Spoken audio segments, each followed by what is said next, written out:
창세기 49장 29절부터 50장 14절까지 넘어가겠습니다.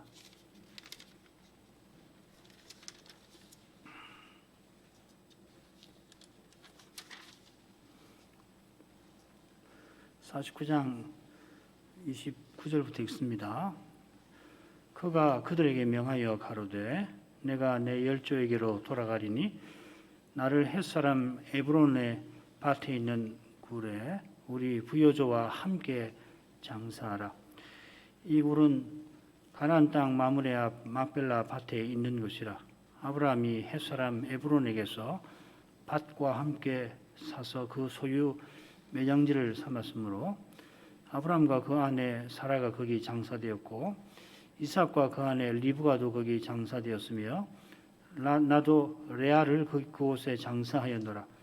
이 밭과 거기 있는 굴은 햇사람에게서 산 것이니라. 야곱이 아들에게 명하기를 마치고 그 발을 침상에 거두고 기운이 진하여 그 열조에게로 돌아갔더라. 요셉이 아비의 얼굴에 굽으려 울며 입맞추고 그 수종 의사에게 명하여 향재료로 아비의 몸에 넣게 하며 의사가 이스라엘에게 그대로 하되 40일이 걸렸으니 향재료를 넣는 데는 이 날수가 걸림이며 애굽 사람들은 70일 동안 그를 위하여 곡하였더라. 곡하는 기한이 지나매 요셉이 바로의 궁에 말하여 가로되 내가 너에게 은혜를 입었으면 청컨대 바로의 귀에 고하기를 우리 아버지가 나로 맹세하게 하여 이르되 내가 죽거든 가나안 땅에 내가 파서 둔 묘실에 나를 장사하라 하였나니 나로 올라가서 아버지를 장사하게 하소서. 내가 다시 오리이다 하라 하였더니 바로가 가로되 그가 내게 시킨 맹세대로 올라가서 내 아비를 장사하라. 요셉이 자기 아비를 장사하러 올라가니 바로의 모든 신하와 바로궁의 장로들과 애굽 땅의 모든 장로와 요셉의 온 집과 그 형제들과 그 아비의 집이 그와 함께 올라가고 그들의 어린아이들과 양떼와 소떼만 고센 땅에 남겼으며 병거와 기병이 요셉을 따라 올라가니 그 때가 심히 컸더라. 그들이 요단강 건너편 아닷 타작마당에 이르러 거기서 크게 호구하고 애통하며 요셉이 아비를 위하여 7일 동안 애곡하였더니 그 땅 거민 가나안 백성들이 아닷 마당의 애통을 보고 가로되 이는 애굽 사람의 큰 애통이라 하였으므로 그 땅 이름을 아벨 미스라임이라 하였으니 곧 요단강 건너편이더라. 야곱의 아들들이 부명을 조차 행하여 그를 가나안 땅으로 미어다가 마므레 앞 막벨라 밭 굴에 장사하였으니 이는 아브라함이 해쪽 속 에브론에게 밭과 함께 사서 소유 매장지를 삼은 곳이더라. 요셉이 아비를 장사한 후에 자기 형제와 호상꾼과 함께 애굽으로 돌아왔더라.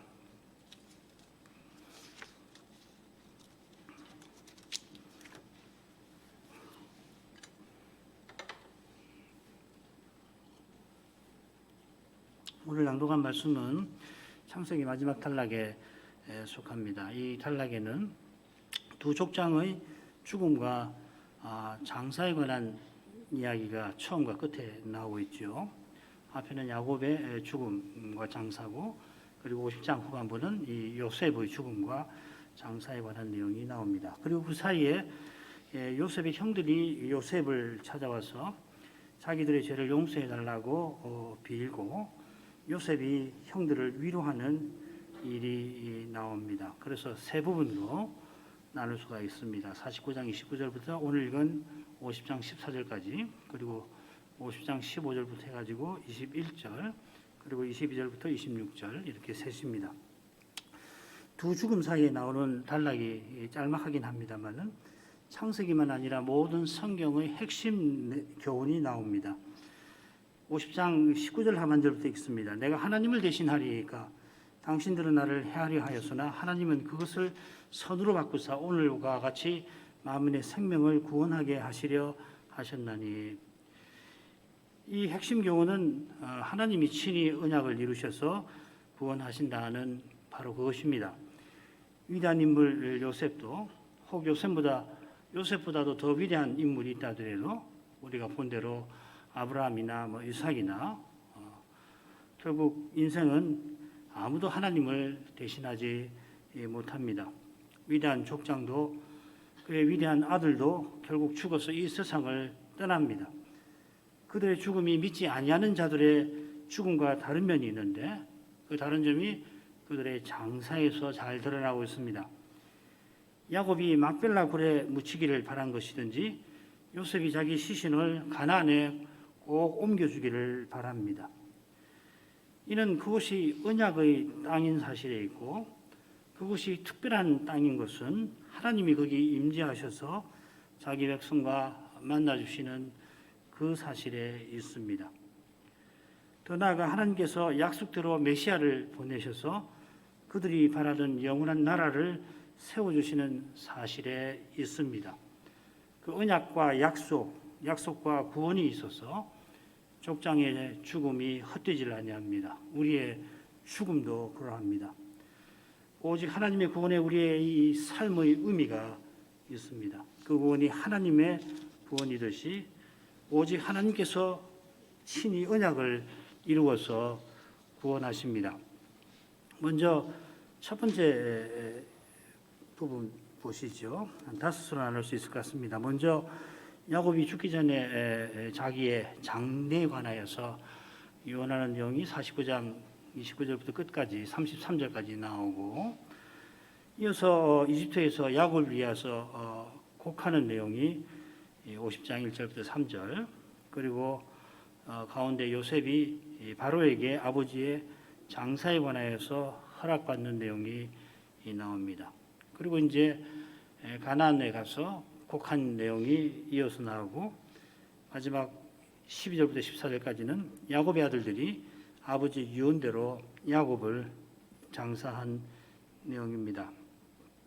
그래서 이 단락은 야곱이 자기가 죽거든 시신을 가나안 땅 막벨라 굴에 묻어달라 유언하는 장면에서 시작이 되고 요셉과 아들들이 그 유언을 받드는 장면으로 끝납니다.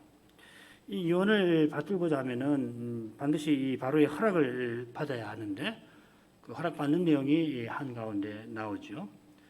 한가운데 나온다는 것은 그만큼 중요한 까닭입니다. 그리고 그 사이사이에 야곱을 위해서 곡하는 일이 기록되어 있는데 먼저는 이집트에서 그리고 나중에 가나안에서 곡하는 내용이 나옵니다. 굉장히 성경이 다 그런 것 같아요. 줄거리를 보면 참 아름답게 이 줄거리가 만들어져서 이걸 유념해서 보면은 내용이 그림처럼 싹 그려질 거라고 생각됩니다. 자, 먼저 보지요. 49장 29절부터 33절. 그가 그들에게 명하여 가로되 내가 내 열조에게로 돌아가리니 나를 헷사람 에브론의 밭에 있는 굴에 우리 부여조와 함께 장사하라. 이 굴은 가나안 땅 마므레 앞 막벨라 밭에 있는 것이라. 아브라함이 헷사람 에브론에게서 밭과 함께 사서 그 소유 매장지를 삼았으므로 아브라함과 그 아내 사라가 거기 장사되었고 이삭과 그 아내 리브가도 거기 장사되었으며 나도 레아를 그곳에 장사하였노라. 이 밭과 거기 있는 굴은 헷사람에게서 산 것이니라. 야곱이 아들에게 명하기를 마치고 그 발을 침상에 거두고 기운이 지나여 그 열조에게로 돌아갔더라. 야곱이 아들들에게 명령하며 자기가 곧 열조에게로 돌아가리라 하고 그 명령을 마치고는 과연 열조에게로 돌아갑니다. 중간에 이 막벨라 굴에 관한 내용이 길게 나오지요. 30절부터 32절까지. 거기 꼭 자기를 거기 묻도록 명령하고 자기 조상들이 거기 묻혔다는 것을 언급합니다.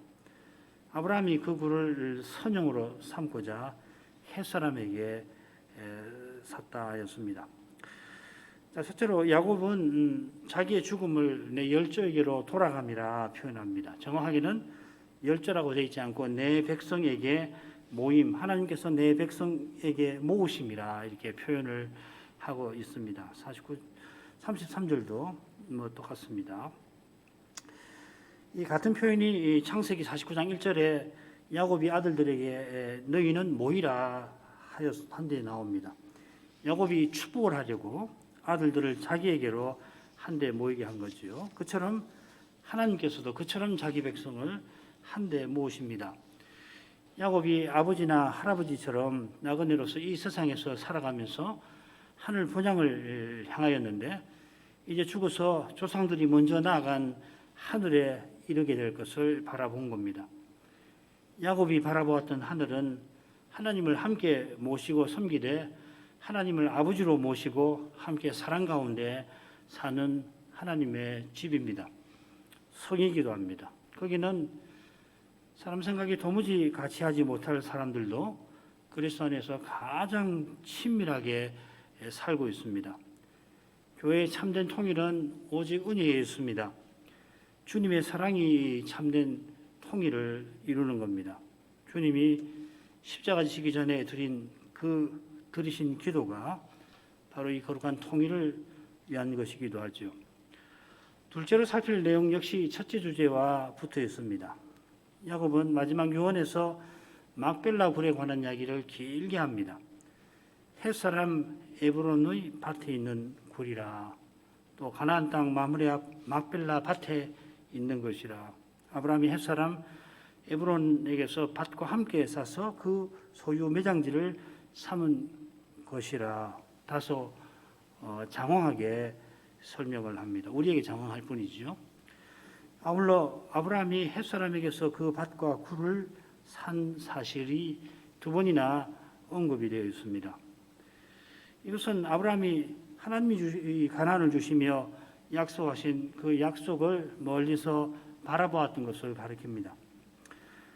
아브라함이 가나안 주신다는 약속을 여러 차례 받았지만은 사라가 세상을 떠나던 그때서야 가나안에 아주 작은 밭 하나를 얻었을 뿐입니다. 얼른 생각하면은 이 사건에서 아내가 죽어서 부득이하게 자그마한 땅을 샀으니까 얼른 생각하면 이 사건에서 하나님 약속이 뭐 거의 이루어지지 않은 것 같은데, 그러나 아브라함은 하나님의 약속이 장차 온전히 이루어질 것을 이 사건으로 더 믿었습니다. 하나님의 약속이 그저 가나안 땅만 아니라 메시아와 하나님 나라에 있음을 그가 알았던 것입니다. 막벨라 굴을 샀던 그날 아브라함은 예수님의 말씀대로 메시아의 때를 멀리서 보고서 기뻐하였을 것입니다. 비록 아내를 묻어 우려했지만은 동시에 기뻐하였을 것입니다. 장차 우리를 그리스도와 같아지게 하신다는 약속에 비추어서 지금 우리가 그리스도를 드러내는 일이 얼마나 보잘것없습니까? 그러나 사람 눈에 보잘것없어 보이는 이 일이 어떻게 이루어지는지를 깨닫는 사람은 살면서 그리스도를 조금이라도 드러내는 일이 있다면은 그 일을 통해서 이게 어떻게 해서 내게서 가능한가 살펴 깨닫는 사람은 사망은 내 안에서 역사하고 생명은 너희 안에서 하느니라 고백하던 사도와 같이 고난의 현실을 뚫고서 저복된 소망을 향하여 틀림없이 나아갈 수가 있게 될 것입니다. 거기 아브라함과 그 아내 사라, 이삭과 그 아내 리브가가 묻혔고 야곱도 이미 레아를 막벨라 굴에 묻었으며 자기도 거기 묻히려 합니다. 베드로 사도가 남편들더러 아내를 생명의 은혜를 유업으로 함께 받을 자라 그래 귀히 알라고 권면한 말씀이 떠오릅니다. 족장들은 아내와 함께 하나님의 언약을 받들었습니다. 오실 메시아는 우리처럼 태어나시지 않고 하늘에서 세상에 내려오십니다마는 그래 우리도 장차 메시아 다시 오실 때에는 장가가는 일이나 시집가는 일이 없습니다마는 지금은 혼인을 통하여서 거룩한 후손이 세상에 태어나 하나님의 언약에 쓰임을 받는 겁니다. 주님 나라에 우리 자신과 우리 일상이 전혀 합당치 못합니다마는 성신께서 이런 우리 안에 계셔서 일상에서 그리스도를 드러내게 하십니다. 야곱이 아들에게 명하기를 마치고 침상에 누워 기운이 지나여 돌아갔습니다. 야곱이 언약의 후사로서 맡은 사명을 다 마치고 부르신 주님에게 나아간 겁니다. 이미 기운이 없어서 침상에 누워 지내던 그런 야곱입니다마는 마지막 기운을 차려서 침상에 앉아 아들들에게 축복하고 오실 메시아를 그가 다 전하였습니다. 이 일이 오직 주님의 은혜에 있음을 누구보다 야곱이 잘 압니다. 주님의 은혜가 우리의 구원을 이룹니다. 인생의 연약함에 낭망이 낙담이 파도처럼 강하게 밀려올 그때에 은혜의 주님을 바라보셔야 합니다. 그리스도가 우리에게 하나님의 지혜와 능력이심을 기억해야 합니다. 그분의 능력은 오직 우리의 연약함을 통하여 드러납니다. 우리의 연약함을 통하여 드러나는 그 능력이라 거룩한 능력인 것입니다. 우리의 능력이 조금 더 구원에 뭘 덮어태지를 못합니다. 저로 말미암아 이 사실이 더욱 명백해졌습니다. 본래도 삶의 의미가 오직 하나님의 선하심에 있었습니다. 삶의 목표는 그리스도처럼 되는 데 있고 삶의 목적은 그리스도를 드러내는 데 있습니다.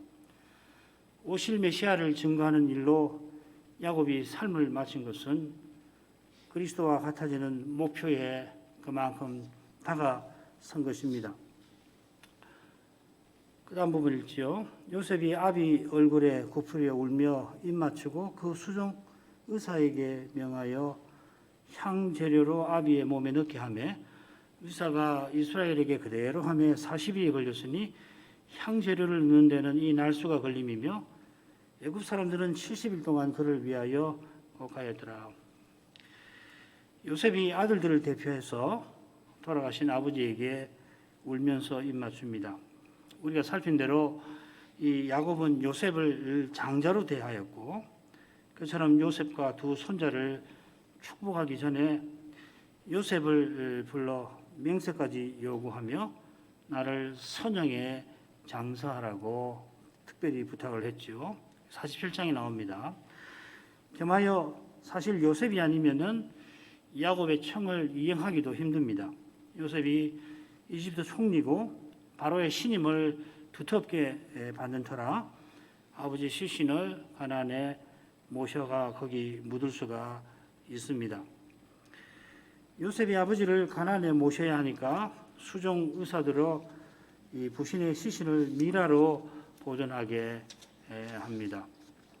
아울러 아무나 시신을 미라로 보존하는 건 아니에요. 그건 우리가 잘 알지 않습니까? 지금 이 이집트 피라미드나 이런 걸 발굴해 보면 거기 미라는 되게 왕족이죠. 높은 지위의 사람만 할 수가 있습니다. 그중과 아울러서 40일과 70일을 살필 만합니다. 미라로 보존하려면은 40일이 걸립니다. 향재료를 넣는 데에는 이 날수가 걸림이며 이어 이집트 사람들이 70일을 야곱을 위하여 곡했다 했는데 미라로 보존하는 40일을 포함한 70일인지 아니면은 미라로 만들고서 이어서 70일을 곡했는지 확실하게 알기는 어렵습니다. 포함해서 70일이라고 보는 견해는 모세나 아론이 죽을 때에 30일을 애곡한 사실과 붙어가 있습니다.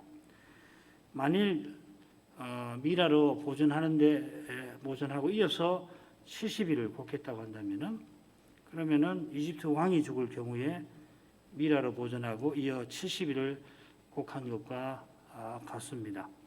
이렇게 새기든 저렇게 새기든 야곱은 죽어서도 언약의 후사로 인정을 받고 심지어 이집트에서도 존경을 받았습니다. 군왕과 맞먹는 그런 존경을 받았다는 이야기죠. 곡하는 기간이 지나서 요셉이 바로에게 부탁하여 아버지의 유언을 받들고자 합니다. 4절부터 6절까지 읽습니다. 곡하는 기한이 지남에 요셉이 바로의 궁에 말하여 가로되 내가 너희에게 은혜를 입었으면 청컨대 바로의 귀에 고하기를 우리 아버지가 나로 맹세하게 하여 이르되 내가 죽거든 가나안 땅에 내가 파서둔 묘실에 나를 장사하라 하였나니 나로 올라가서 아버지를 장사하게 하소서. 내가 다시 오리다 하라 하였더니 바로가 하루되 그가 내게 시킨 맹세대로 올라가서 내 아비를 장사하라. 70일 혹은 110일이 지난 후에 요셉이 사람을 바로의 궁에 보내어서 바로에게 허락을 구합니다. 요셉이 직접 바로를 아련을 하지 않았는데 여전히 시신과 접촉해서 부정한 상태에 있어서 그랬을 것입니다. 요셉은 아버지 야곱이 맹세하게 하여 그 시신을 가나안에 묻겠다고 약속하게 한 사실을 바로에게 구하고는 바로의 허락을 구하죠. 그랬더니 바로도 그가 내게 시킨 맹세대로 야곱을 장사하라 윤허합니다. 이게 작은 일이 아닙니다. 이 맹세는 여호와를 모시고 그 앞에서 서로 약속하는 일 아닙니까? 바로가 이 맹세를 존중한 것은 그저 총리 요셉을 존중한 것만 아니라 여호와를 존중한 것입니다. 요셉이 이상을 보는 선지자니 틀림없이 바로에게 여호와를 전했을 텐데 바로가 여호와를 믿었는지는 잘 알기는 어렵지만은 그가 이처럼 여호와를 존중했고 여호와의 백성도 선대한 것입니다. 이것과 비견할 수 있는 사례가 다니엘과 고레스, 다니엘과 느부갓네살의 관계일 것입니다. 그래 많은 학자들이 느부갓네살이 다니엘의 전도를 받고 믿었을 거다라고 주장하는 분들도 적지 않아요. 그런데 그걸 단정하기는 어렵죠. 느부갓네살이 과연 회개했을까 확실히 말할 수 없으니까 믿었다 이렇게 말할 수 없지만은 그렇게 주장하는 분들이 있을 만큼 다니엘이 하나님 말씀을 아주 능력 있게 전했을 것이라고 생각되고 고레스도 마찬가지죠, 그죠? 고레스에 관해서도 다니엘이 이사의 예언을 전해서 고레스로 하여금 그렇게 유대인들을 돌아가게 한 거 아닙니까? 그렇다면은 요셉이 바로에게 그렇게 신임을 얼마나 받는지 절대적인 신임을 받는 인물로서 당연히 여호와 하나님을 전하지요. 너무도 당연한 거예요. 그러한 관점에서 이 창세기 부분을 읽을 필요가 있습니다. 사실 강의하면서 그 이야기는 제가 거의 하지 않았던 기억이 나는데 그런 관점에서 한번 생각해 보세요. 충분히 생각해 볼 수가 있는 내용입니다.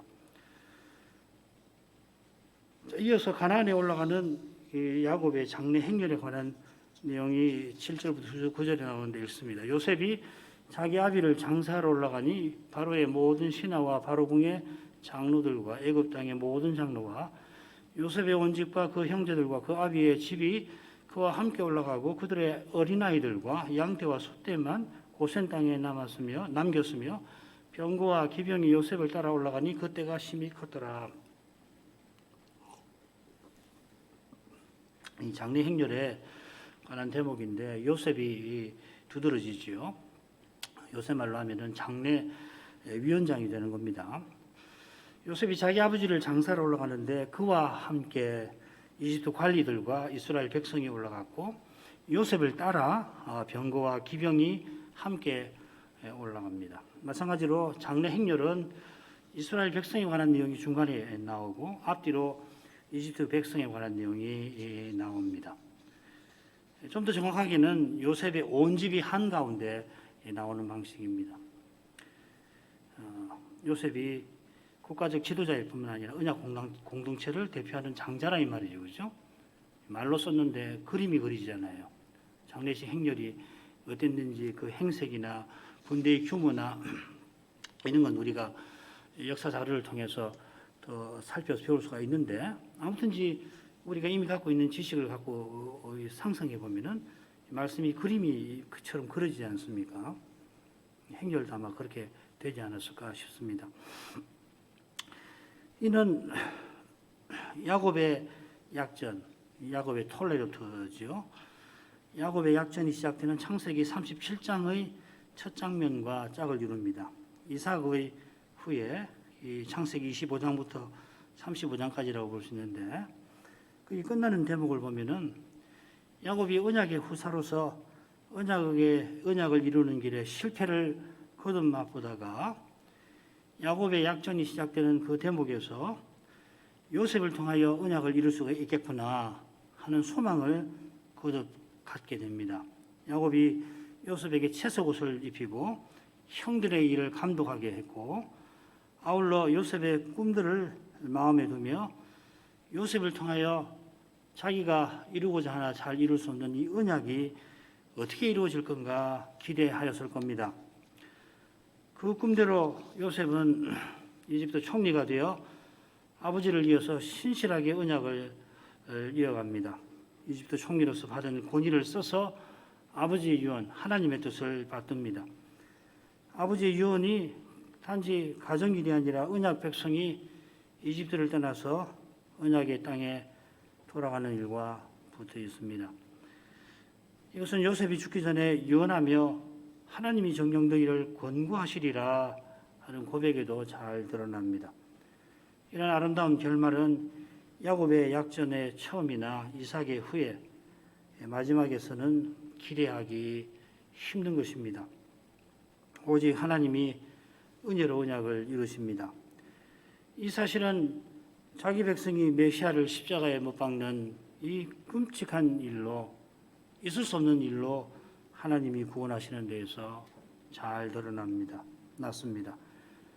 이스라엘이 이집트를 벗어나 시내산에서 언약을 맺고 불과 40일 지나 금송아지 우상을 섬기며 이집트로 돌아가려고 했던 데서 사람이 언약 이루는 일에 조금 더 기여하지 못한다는 진리가 잘 드러났는데, 그 교훈이 야곱만 아니라 이삭과 아브라함의 삶에도 분명히 드러났습니다. 다만 이 족장들이 겸손히 하나님을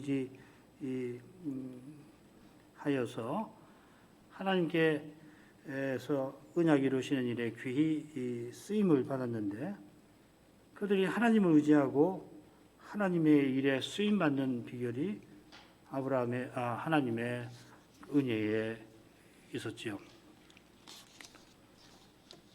10절부터 11절, 그들이 요단강 건너편 아닷 타작마당에 이르러 거기서 크게 호곡하고 애통하며 요셉이 아비를 위하여 7일 동안 애곡하였더니 그 땅 거민 가나안 백성들이 아닷 마당의 애통을 보고 가로되 이는 애굽 사람의 큰 애통이라 하였으므로 그 땅 이름을 아벨 미스라임이라 하였으니 곧 요단강 건너편이더라. 이집트에서 야곱을 위하여 30일 혹은 70일을 애국했는데 가나안에 와서 7일을 애국합니다. 흥미로운 사실은 이단락 처음과 끝에 애국한 장소가 언급이 되어 있는데 요단강 건너편이라 했습니다. 건너편은 기준에 따라서 정해지는데 동편인지 서편인지 단정하기는 어렵죠. 지금 이집트에서 가나안으로 가는 사람들의 관점에서는 요단강 건너편은 요단 서편이겠지만은 모세가 이 표현을 민수기나 신명기에 쓸 때는 대개 요단 동편입니다. 신명기는 요단 동편에서 쓴 거 아니에요. 거기 있을 때 쓴 거잖아요. 그런데도 건너편은 서쪽이 아니라 동편입니다. 12, 13절에 야곱의 아들들이 야곱의 시신을 묻는 대목이 나오는데 거기 가나안 땅으로 메어다가 묻었다 이렇게 되어 있습니다. 이 표현을 보면은 지금 장래 행렬이 요단강 건너가기 전에 아닷이라는 다닥마당에서 애곡한 것 같아요. 오래전부터 이 아닷이 여리고 근방이라고들 추측을 하는 겁니다. 그렇다면은 훗날 이스라엘이 가나안에 들어가는 그 길하고 같이요, 비슷해집니다. 이집트에서 가나안으로 가는 지름길이 해변길인데 지중해 쪽에 난 길인데요. 해변길로 가면은 큰 무리가 전쟁을 만나 두려워할까봐 광야길을 택하게 하셨죠. 이 광야길로 해서 요단을 건너는 것은 성소인 가나안의 동쪽으로 들어가는 셈인데 이것은 하나님께서 성소 들어가시는 문이 동쪽이라는 사실과 붙어 있습니다. 하여튼 거룩한 곳에 입구는 다 동쪽에 있습니다. 에덴도 그렇고 성막도 성전도 그렇습니다. 아무튼 장래 행렬이 큰 군대를 거느렸는데도 지중해 해변에 빠른 길로 가지 않고 훗날처럼 여리고 쪽으로 돌아서 가나안에 이르렀다는 것이 흥미롭습니다. 거기서 사람들이 크게 호곡하고 애통하였습니다. 그 땅 거민 가나안 사람들이 주목할 정도로 많은 사람들이 모였고 크게 슬퍼하였습니다. 겉으로 보니까 이집트 사람 같은데 와서 크게 우니까 그곳을 아벨 미스라임, 이집트의 미스라임의 애곡이라 불렀습니다. 여기서도 특별히 요셉이 7일 동안 애곡했다 되어 있습니다. 마지막 부분이 있습니다. 야곱의 아들들이 부명을 조차 행하며 그를 가나안 땅으로 메어다가 마므레 앞 막벨라 밭 굴에 장사하였으니 이는 아브라함이 헷 족속 에브론에게 밭과 함께 사서 소유 매장지를 삼은 곳이더라. 요셉이 아비를 장사한 후에 자기 형제와 호상군과 함께 애굽으로 돌아갔더라. 다시금 야곱을 묻은 곳이 아브라함이 헷 족속 에브론에게 돈 주고 소유 매장지로 삼은 막벨라 굴이라고 모세는 밝힙니다. 야곱의 시신을 묻는 일은 야곱의 아들들이 맡았고 그들이 헤브론으로 시신을 메고 가서 묻은 것 같습니다. 이는 야곱이 죽기 직전에 명한 그대로입니다. 야곱의 아들들이 함께 아버지의 시신을 묻은 이 일은 이어지는 우리가 다음 시간에 살필 단락에 비춰 중요한 의미를 지닙니다. 이삭이 죽을 때에 야곱이 에서와 함께 아버지를 장사했고 이삭도 이스마엘과 함께 아버지 아브라함을 장사했습니다. 아버지의 죽음이 서로 다른 길을 가던 형제들을 한자리에 모이게 합니다. 야곱과 에서, 이삭과 이스마엘은 그러나 아버지 장례 이후로 다시 서로 각기 다른 길로 갑니다. 그러나 야곱의 아들들은 그렇지 않습니다. 왜 그렇지 않은지 그 이유가 다음 단락에 나올 겁니다. 요셉의 형들은 요셉과 함께 부명을 받들어 장례를 마치고 부명을 들어서 요셉의 용서를 구하게 될 것입니다. 요셉의 대답이 무엇인지 잘 아시고 오늘 처음에 읽었죠. 중요한 것은 요셉이 그렇게 대답할 수 있었던 이유일 겁니다. 그 이유는 우리가 강설 처음에 살핀 대로 창세기의 핵심 교훈이고 나아가 모든 성경의 핵심 교훈에 있습니다. 이 핵심 교훈이 매주일 복음 강설에서 전해져야 합니다. 이 교훈을 쫓아서 교회와 신자가 바르게 살아갈 수 있고 또 그래야 합니다. 오늘 이만큼 하죠.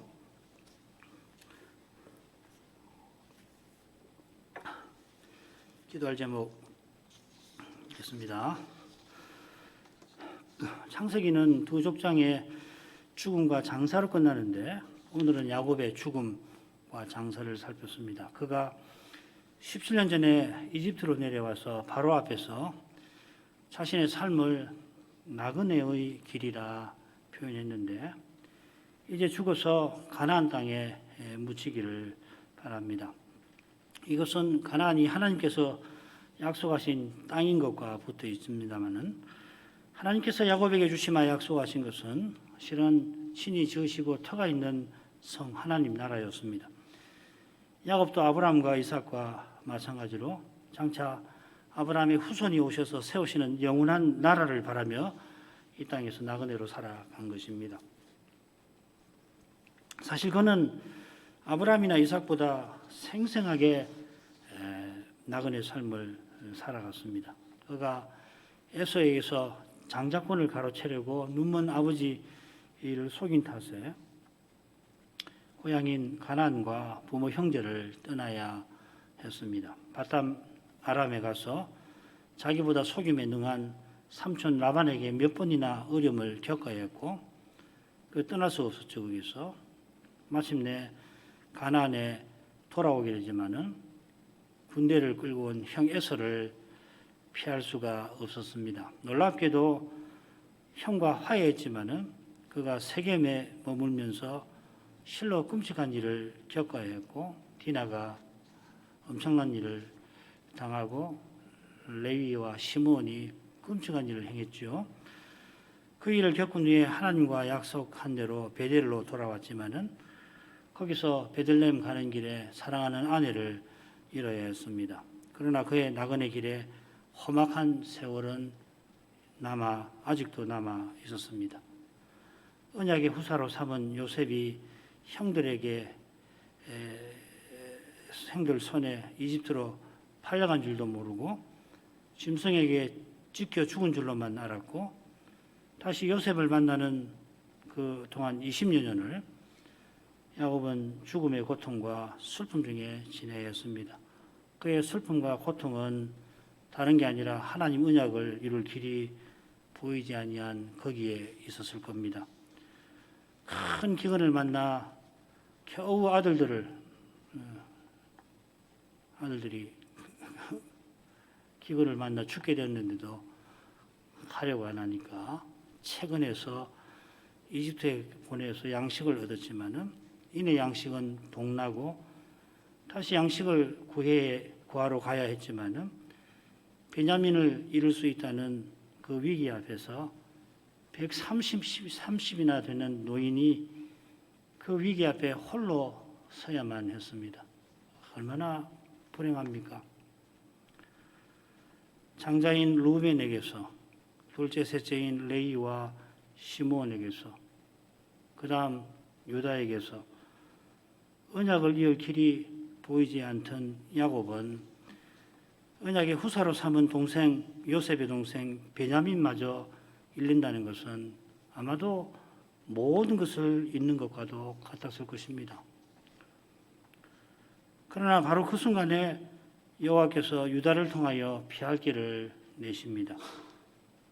그게 피할 길이 아니라 실은 구원과 소망의 길인 것이 드러납니다.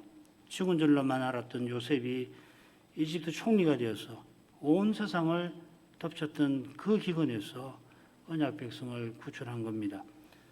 기근에서 구출한 정도가 아니라 형제를 시기하고 미워하여 죽이려 하던 그 두려운 죄의 권세에서 언약 백성을 벗어나게 한 것입니다. 요셉은 그 길을 자기가 낸 게 아니라 고백합니다. 오직 하나님께서 친히 그리하셨습니다. 이 요셉의 믿음이 역사를 통하여 면면히 흘러 우리에게도 이런 줄 믿습니다. 이 믿음은 자기를 부인하고 오직 그리스도를 전부로 삼는 것이라 필연 사람에게서 모든 가능성과 소망스러운 것을 다 접어버려야 하는 이 도가니 같은 시련을 통과해야만 합니다. 그러나 통과할수록 하나님께서 우리의 모든 구원과 소망이심을 맛볼 것입니다.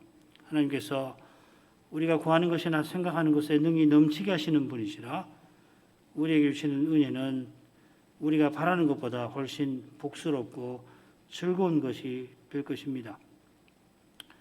이러한 기쁨과 소망을 품고 야곱이 자신의 장례를 요셉에게 부탁했을 겁니다. 우리가 이러한 믿음을 이제도 간절히 구해야 옳을 것이라 생각합니다. 잠시 기도하시죠.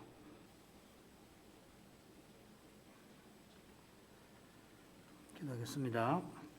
자비하신 아버지, 야곱의 죽음과 장례에서 하나님께서 어떻게 친히 언약을 이루어오셨는지를 살펴보게 하셨습니다.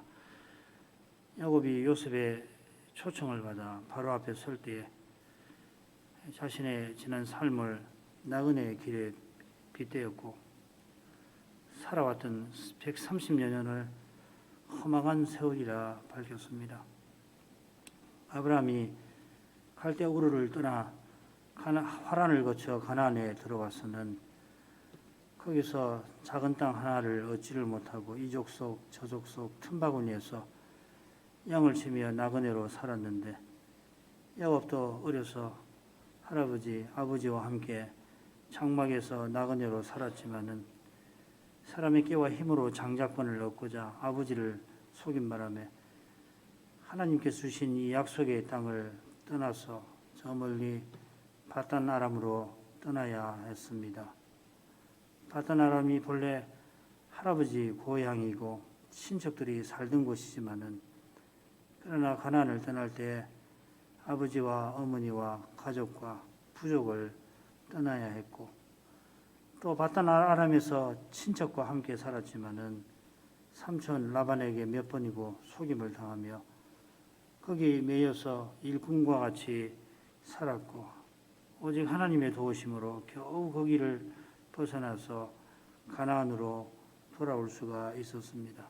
돌아오는 길에 형에서가 군대를 이끌고 자기를 기다린다는 소식을 접하고는 죽음을 각오하고서 야복강에서 하나님의 도우심을 구하였고 하나님 은혜로 형과 극적으로 화해할 수가 있었지만은 그러나 세겜에서 딸 디나가 끔찍한 일을 겪고 레이와 시몬이 두려운 일을 저지른 탓에 고향에 돌아왔지만은 행인처럼 강한 부족들 틈에서 조마조마 마음 졸이며 살아가야 했습니다. 그게 작은 일이 아니지만은 그러나 그의 가정에는 죄의 무서운 얼굴이 루벤이나 유다의 일을 통하여 나타나므로 야곱은 그 죄의 강력한 권세 앞에 실로 무기력한 채로 다만 하나님의 자비를 구할 뿐이었습니다. 요셉을 통하여 그러나 하나님 언약을 이룰 소망이 그의 마음에 큰 위로가 되었겠지만은 요셉이 사나운 짐승에게 지켜 죽었다는 비보를 악한 아들들의 입에서 들어야 했을 때는 야곱이 사람으로서는 견딜 수 없는 좌절과 낙담과 슬픔과 괴로움을 겪어야 했을 것입니다.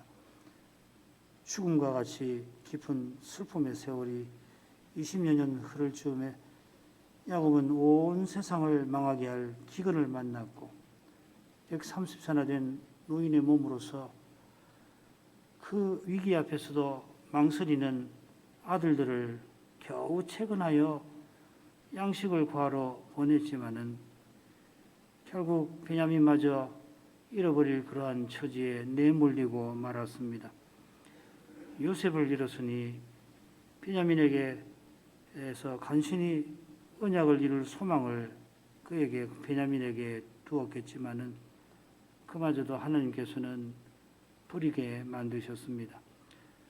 그러나 놀라웠게도 그런 끔찍한 죄를 범한 유다를 통하여서 하나님께서 새로운 소망을 야곱대로 보게 하셨고 더 놀라웠게도 베냐민과 함께 이집트로 같은 아들들이 돌아와서 요셉이 살아있고 이집트 총리가 되었다는 믿기 어려운 소식을 듣게 하셨습니다.